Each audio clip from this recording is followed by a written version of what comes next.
Murshidabad, now a decayed town, was on the heart of eastern India. Its old historical heritage is buried under the debris of palaces, temples, mosques, and other monuments which bear the testimony of its past glory. It became the center of administration and politics during the past centuries when the Nawab was Muhammad Hadi Kartalab Khan, afterwards known as Murshid Quli Khan. Mughal Emperor Aurangzeb had shifted the office of the Diwan from Dhaka Jahangirnagar to Maqsudabad in 1701 AD, appointing Murshid Quli Khan its Diwan. But, according to the famous traveller Defensler, this town was founded during the reign of Emperor Akbar, and still there exists a moja known as Akbarpur, towards a little northwest of the present town.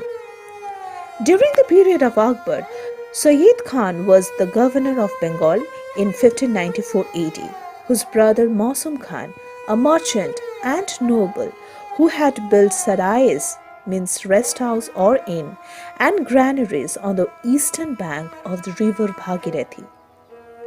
Even in the first quarter of the 17th century, it became an important center of silk trade throughout India when the capital of Bengal was shifted from Rajmahal or Akbarnagar to Jahangirnagar or Dhaka during the governorship of Shaista Khan.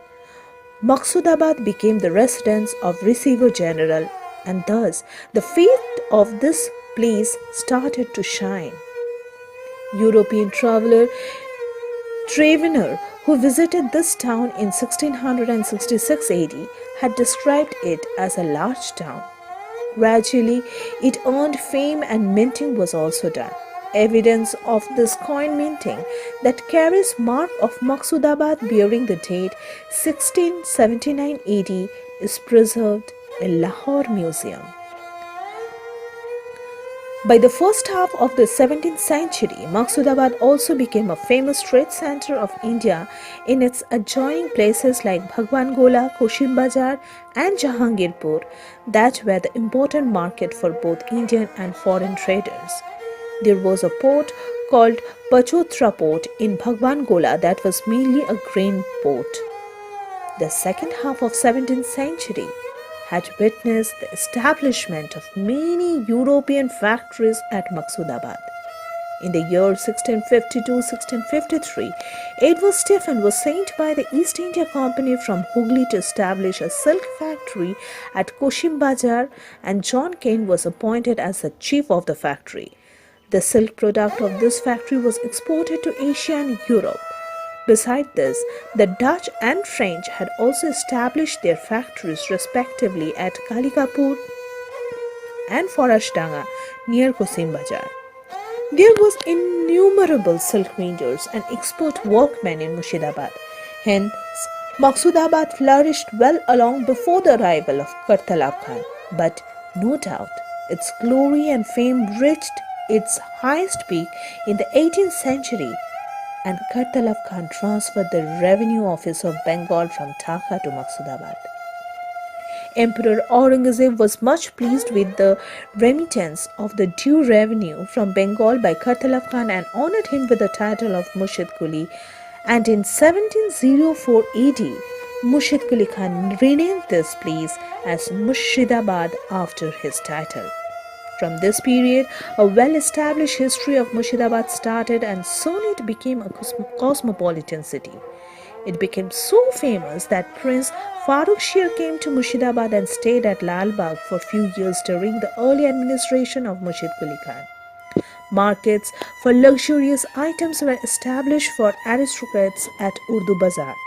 Rajas, Jamindars and high officials of the Subah were summoned once in a year by Nawab Murshid Quli Khan for submitting the revenue in the month of Baishakh of Bengali year.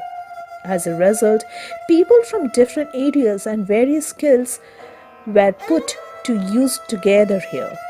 Thus, this became the nucleus of Eastern India. The pages of history speak that this place was the center of India and foreign traders and merchants.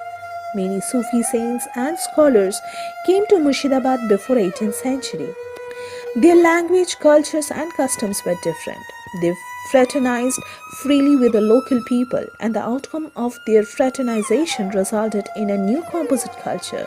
Hence, the culture of this city was further enriched by the Mughal culture, and by the mid of 18th century, Murshidabad became one of the greatest centers for the culture and education in India. In fact, the Nawabs, Rajas, and Jamindars contributed wholeheartedly for the development of this new composite culture, and this was a Hindu Muslim mixed culture which still processed in some old families of this decade old historic town. When we delved into the pages of the history, we find the Nawabs, Rajas, and Jamindars participated in each other's functions sportingly.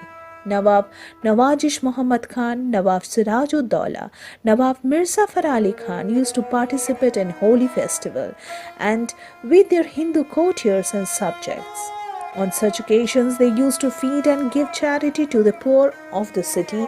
Similarly, many Hindus also used to observe and participate in Muslim festivals such as Eid and Bera, as well as the mourn during Muharram.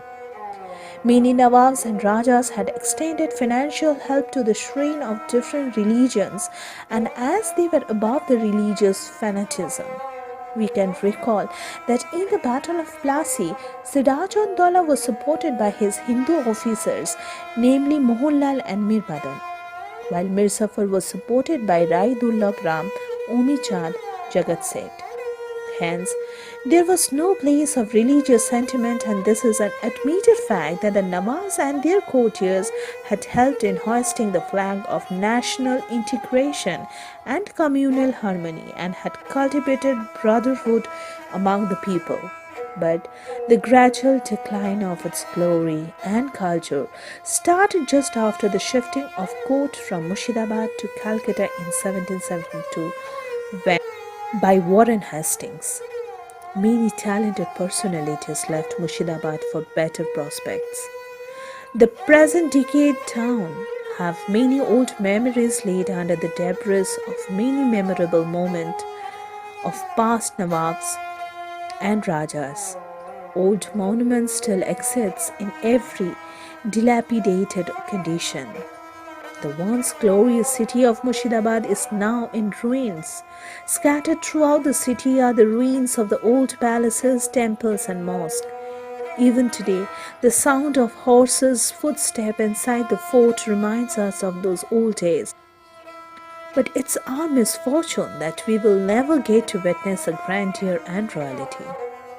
Though it is very pleasing to know that the government of West Bengal is now keen to develop this historic town into full-fledged tourist spot. This will surely attract millions of tourists every year, and thus it will help in the improvement of this town.